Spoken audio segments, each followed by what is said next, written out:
Hey everyone, and welcome to Almost Cancelled. I'm Peter, that is Connor, and we are going to talk about Mindhunter Season 1, Episode 2.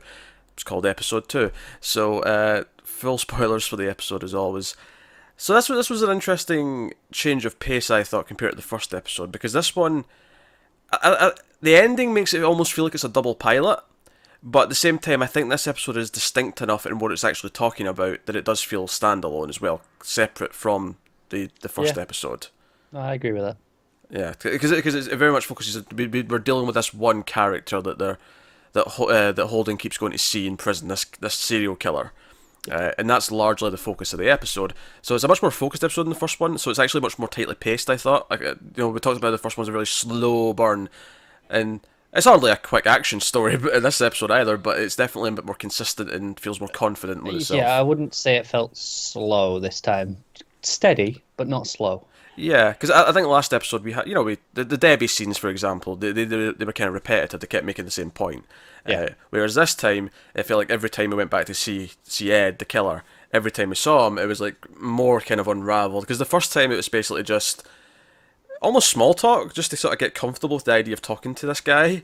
Then mm. the second time it starts to open up. Then the third time, when Bill eventually agrees to go in, we get the real kind of juicy details. Yeah, And I say juicy in a very uncomfortable way because it's a very uncomfortable conversation. I think that's probably my first point about this one, is that the guy playing Ed is a very good actor. Is a very kind of, he's not just doing this deranged serial killer act. which is kind of easy when you Yeah, think because it's so overdone. it's actually more disturbing because it's kind of this. I am very nice and soft, very soft voice. Yeah, it's very intelligent and comes across as a smart person. Yeah, I mean, at one point he even goes, Holden's taking notes. He's like, "Yeah, you want to take that down? That's a good word." Like, Yeah, and he looks at him, because he pauses like, you know how to spell it, right? yeah. So yeah, he's and a big theme of the episode as well is that people keep saying like, "Are you sure he's not just telling you what he wants to?" Because we hear about this guy, they're at another station giving another talk, and Holden gets talking to one of the police officers, and they're talking about the co-ed killer is his name, because his name's Yeah, Ed. So I guess it was a witty pun based on his name, but it's pretty good to be fair. it's not bad.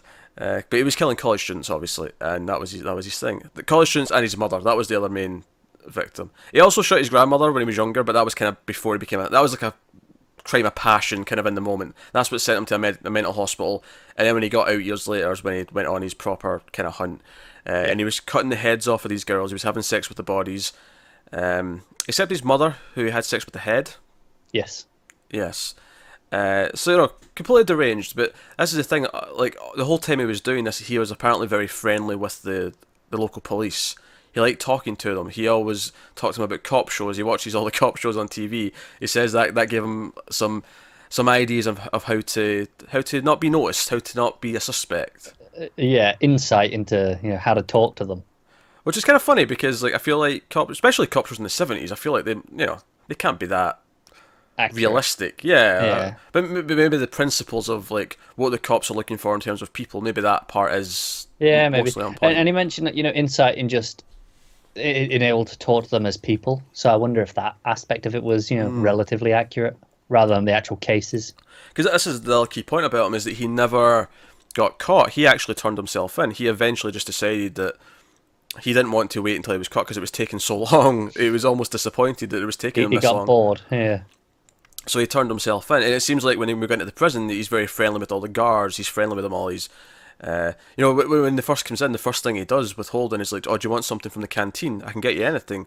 I mean, even before that, when Holden says, "Oh, take the cuffs off," and the guard's like, "Yeah, well, it's kind of procedure to keep them on," and he's like, "No, take them off." And he goes, "All right, you're FBI," and then as he's leaving, Ed's just like, "Thanks, Jim." Just that Yeah, first name basis, just like that. I think that said it all. yeah, and then he goes back over and he insists on getting was it the eggplant Egg salad? salad. Yeah, and that's what he insists he gets, even though it's not something he wants. Uh, but yeah, he kind of dominates the conversation. You feel like, and it's not in the same way that obviously like I did this a lot in the first episode where I compared it to Silence of the Lambs, but I feel like this is a really good example to compare it to here because he's not like Hannibal Lecter in the way that Hannibal Lecter, you knew he was manipulating the conversation from the second you started. Like, he was always in control. He felt in control, and it wasn't even like, even Clarice in the movie, she never, like, even, she knew he was trying to control the conversation. Whether or not he succeeded is another question, but she knew he was trying to from the second he started speaking. He's very sly, very slimy almost. Whereas Ed here, like, you get the feeling that he's kind of doing that, but it's a lot more subtle. It's a lot more like he even says when he was talking to the cops, like, as people, you can tell he's got these skills. He's using them even in this conversation. I think it's interesting you mentioned Hannibal Lecter because I think it's similar. You know, they're very soft spoken. You know, very just conversation. They don't come across as he's a serial killer. Yeah, I think Lecter's got more of the stare though. Like as soon as you walk in, he's got the stare, but just in terms of just the conversation, like he's very polite. He's very. Oh yeah. I mean, for the most part. Yeah, and until there's those little high moments of. Yeah, there's moments, but mostly he's very polite, soft spoken. Yeah, and same here with Ed. These scenes are, they definitely, we were kind of looking forward to them last episode because we thought, okay, this is where it's really going to get to the meat of what this show is. And sure enough, each time he went there, it was a nice big long scene, and each time it felt like, no, we're really kind of, like, Holden's like trying to understand why the guy is the way he is, and he brings up all these things. He's like, oh yeah, there's probably at least another like 35 people like me all throughout the country, and you'll never catch them, not if they don't want to be caught. Yeah. And Holden's like, no, that can't be right. Like, but he's worried, like, what if there is, like, all these things going on all over the place. So and obviously Bill keeps not going in because Holden gets this idea right at the start of the episode, not including the opening scene. He wants to go and see Charles Manson. Oh, he does. Yeah, that's right. He wants to see Charles Manson. He can't get in. He's fully booked. Yeah, Charles Manson, he's so high profile that even just, you have to be at least high up in the FBI to arrange that. Thing. Because that's the thing, they're not really supposed to go and do this. He goes to the prison and, flashes his badge, says that he wants to do this. But there's kind of this ticking time bomb throughout the whole episode where Bill even brings it up, but you don't think this has gotten back to the warden yet? Because if they find out, they might contact, our head office, and if they contact our head office, we're going to be in the ship because we're not supposed to be doing this. This is completely off book. And Bill doesn't want to go. Bill goes and plays golf. He's happy to go and play some golf. Well, he drops him off. He's got his golf clothes on, and then he drives off and he plays some golf while he's in the prison. Then comes from Pax and pick him up. Looks like a nice relaxing afternoon. Yeah, he seems to be enjoying himself. But it's after they get this again. They're sort of at a station near where this prison is. This is where they are for the time being. Which, by the way, they're traveling a lot in this. Like, yeah, there's a great travel montage, isn't there? Yeah, there is actually in this episode. Which, by the way, that cracked me up because the music that plays over that I associate with Space Jam. It was a cover. It wasn't the same version. It was like I don't know if the Space Jam song was the original version, but it was a cover. It wasn't the same band. But as soon as the do like came in, I was like, oh, that's that song from Space Jam. Fly like an eagle. Blah blah blah. Yeah. So that was like, and it's one of those things where I never really expect to hear that song ever again. But sure enough, it just like kicks up in the middle of this crime show. But whatever. But it's so like the last episode. There's this local crime where they want like some, the local sheriff or whatever wants some help on it, and he's like, all right. So this elderly woman was beaten near to death, not quite, but the dog was stabbed. Their dog was stabbed, and they actually slit the throat. Yeah, they go and see the old woman. They basically try and ask some questions. They try and theorise about who could have done this. They try and establish some sort of motive, which of course no one can think of. Or did he get caught robbing the place? But then why? Why did he kill the dog? Taken, yeah.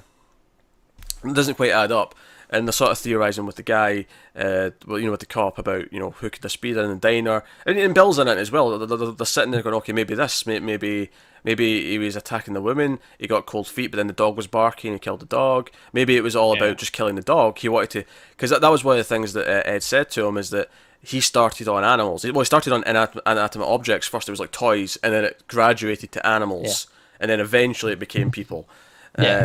So. But they both immediately fixated on the dog, didn't they? They were like, no, that's the bit that stands out. Yeah, so it's quite fascinating. But that's actually the point where Holden's like, you need to come and see Ed. He can help with this. If we can tell him some of this and get an insight as to like if it's about the dog, if it's about someone practicing on the dog, and maybe he got caught, and then that's when he beat up the old woman. He's not quite transitioned to killing people, not to murder. Yeah. He's just hurting dogs.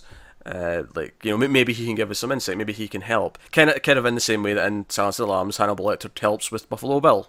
Kind of that idea. And he's like adamant he's not. And I was like, it's going to cut to him sitting there in the prison. It's going to do it. And it did. And what I loved is that he's in his golf clothes, implying that right up until the last second he was like, I'm not going in.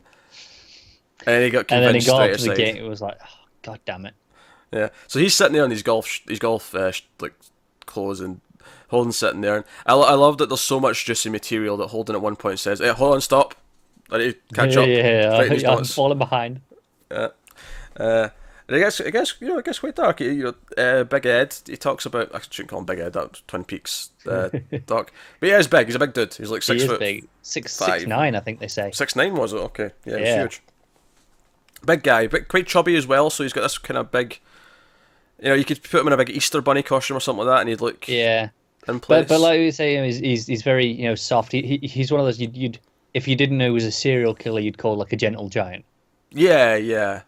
And we hear about how his parents mistreated him, how he was locked in a room, went with his grandmother, which led to her being shot, going to the mental hospital. And he talks about how there was a lot of sexual repression because the ages that he was away, it was like 15 to 21. So it was exactly in that sort of period where, you know, most people are really sort of starting to experiment with their sexualities and sort of all that kind of thing. And he says when he got out, like, I wasn't physically, like, you know, impotent. That was the word. But emotionally, he was. Yeah. And that was a big thing. And then he talks about his mother would go on dates and come home and, I've not had sex with a man for 7 years because of you, because you're a killer. And that's when he kind of eventually snapped and killed her, and then had sex with her post kill and said, well, you've had sex now, which is a really dark line. It's dark, but it's that morbidly funny thing that when you look at it that way. Oh yeah, because like, everything up until that point, the details are because you almost forget this is his own mother he's talking about. Yeah. But when he gets to the end, he's like, "Oh, well, you've had sex now." It's like, well, I mean, you can almost imagine like just certain jokes playing the same way, but not without the dark elements. Yeah, definitely. This is the simplest, stupidest one I can think of, but like someone saying they've not had a drink and then you throw a drink in their face, well, you've had a drink now. Like it's the exact same sort of punchline, but it's just just dark as shit. There's dark element like entangled around it, and as he's telling this story, you're so caught up in it because he does it again. The way he speaks, the way he's got this soft voice that just kind of does it, and it's very almost musical in its timing because he'll speak in sort of short bursts and pause in the right places. It's interesting because he's still mostly monotone as well. Yeah. It's almost like he's making up for the lack of tone change with more tempo. Yeah. It's all in the rhythm, isn't it? Yeah. So it's more rap and less melody, I guess. Yes. Yeah. What a weird thing to compare it to, but in a weird way it is. It is, yeah. So no, like he is fascinating when he's on the screen, and I think we're getting more of him next episode, just going from the image that's on on Netflix. I mean, that makes sense given the end was kind of it's like, okay, so you've got permission to do this, which I mean, sort of. Let's not gloss over how they get permission because that's like a big because they go to him this last time because they get stuck there for the weekend because the planes are called off, they can't get back home. And when they do go back, Holden goes and picks him up, and Ed doesn't even know why he knows where he lives. He's like, well, how do you know where I live? He's like, oh, work gave me your address. He's like, checked with HR. Yeah, okay, that's not creepy at all. But they go in and he's like, yeah, I want to tell the boss. I want to tell him what we're doing. And he's like, are you crazy? He's going to, like, he's already, because they helped, it's a great moment actually, when they're with the cop, and they say, oh, question this kid again. He's like, oh, we can't, the family will push back. We'll make it official. But we need a warrant for that. It's like, oh, we could help out with that. As soon as Holden says that, you can just see Bill, like, just rolling his eyes. And now there's a paper trail. Yeah. And so they're already in the shit. They're already kind of in trouble because of that, because they've been interfering. It's actually a really great moment for their relationship because after that, before they get in trouble, Bill's saying, look, we need to tell them because this is going to get back to them. That's a bit where he says about the warden's going to have mentioned it. Yeah. You're going and looking into this. And it's like, we should tell them. And Holden's like, no, let's not. Let's wait as long as we can. Forgiveness is easier than permission, is the the phrase. Exactly. And they get back and they get in shit and they get proper bollocked out by the boss. And the boss goes, anything else you want to say? Yeah, anything else you want to tell me about? And Nope, whole none. yeah, nothing. And it's a good moment for them where Bill kind of he sticks up for him by taking his side, even though the boss doesn't know it. Yeah, well, that's the thing. It's funny you say that because I think there's an even bigger example of that when Holden says we're going to tell him, we're going to go in and tell him, and maybe actually start this officially as a thing. Like we're not just doing what we're doing; we're actually going to look into this. And they tell him, and the boss immediately flips his shit and is like, "I am sick of your ideas and your bullshit. You are suspended. You're this." He's like, he names off like four things that he's now getting. Yeah. It's that great cut, isn't it? Where he's like, yeah, he can't say no to us. Yeah. And then it just cuts to them yelling it. Yeah, you're suspended, you're demoted, you're this, you're that. Like it was just transferred was one of them. transferred. I was like, I want you out of my sight. I don't want you around. But the best part is, and I think it's the most I've cared about the characters, is after a moment, because he storms into his office away from them, there's a moment of silence, and then Bill just sort of like, and he just storms back in after him. You can see on his face, it's like, oh, why am I doing this? But he goes in and he sticks up for Holden, and he's like, no, look, that guy, like, he's committed. He's got some crazy ideas, but he works hard at them. He has earned the right to like ask these questions. He doesn't just half-ass it. Like he sticks up for him. He's like, no, pay attention to us. And I love that Holden just like, because at one point he's like, he says something they do, and he corrects him. He's over at the door, just sort of creeps in. He's like, no, you mean this? You mean this? No, it's he's at the door listening. Yeah. And the boss is like, well, when you're thinking of going to see Charles Manson. And he steps out and goes, we were thinking June. Yeah, that was it. That cracked me up. That was a genuinely funny moment. It was, yeah. I laughed out loud at that. Same with the eye roll earlier on. There's a few funny moments actually throughout this episode. It mostly comes from this pair. It does, but that's kind of the thing. I think, yeah, the subject's interesting, but they're actually starting to make me like the characters, which is good. And this felt like a big thing because Bill's been so against his bullshit for all 2 episodes. Him coming in and like, no, boss, listen. He's got some ideas here. This isn't completely insane. I've seen some of it firsthand. Let us do this. And I like that the boss is like, I like you. I respect you. I don't really like him though. I don't like Holden. Yeah. So that was some good stuff. He's like, okay, fine. You can devote. Was it like 10 hours out of your 50-hour week? Yeah, to this, and I want updates. But no one can know. You have to go down to the basement. Bill looks so annoyed that he's being shuffled off to the basement. Yeah, well, he's like, I'm 44 years old. I'm not going to the basement. Tough. Yeah. Just tough, Bill. So then we get a glorious, like, sort of quiet scene where they don't speak to each other. It's just they've just got their boxes with their stuff, almost like they've been fired. They go down to the basement, and I almost like that you can tell that they've never been in the elevator this long. They've never had to ride it down this slow. It just keeps going. And then they walk out and it's like all dark and they turn on the lights and they go in this room that's theirs. I think this basement is the most Fincher room possible. It is. It's very Fincher. Actually, Joe, I'm like thinking about this. You know what? I know you're technically in the basement, but the room that he's given you is pretty big looking. You've got a lot more workspace down here. Yeah, definitely. So just no natural light. You get that dull green glow for the rest of your life. I don't think it's green in this. Like, I don't think it's green to them. No, I know. The green is just for us. That's. I like to think of it this way. It's more fun if I think they have to put up with it too. But this is sort of sign, like, God damn it, Holden, and then that's when it doesn't say that, but you can tell that's what he's thinking, and that's when it cuts to the credits, and that's what I mean when I say it almost feels like a double pilot. It feels like the end of this episode set up the premise. Yeah, and both were directed by Fincher as well. And both were directed by Fincher, but at the same time, I don't think it necessarily feels like it was one episode cut in half because this episode did feel so focused on the one idea. Yeah, no, this definitely felt like this was an episode. This was Meet the Killer. Yeah. And obviously we're going to go back to him next episode, so some of it will spill over. Interesting, we've not met Anna Torv's character yet, although I see on IMDb she's listed for 8 episodes, so that would mean that she's definitely in the next one, so that's nice. Okay, cool.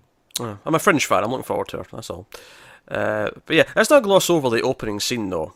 Which I'd actually forgotten this was even a thing until I was just sort of, before we started talking, I was just glancing through the episode to remind myself of everything fresh in my memory. And I'm like, oh yeah, there's an opening scene. And I think at the time when I was watching it, I was like, oh, this will pop up later in the episode. And then it never did.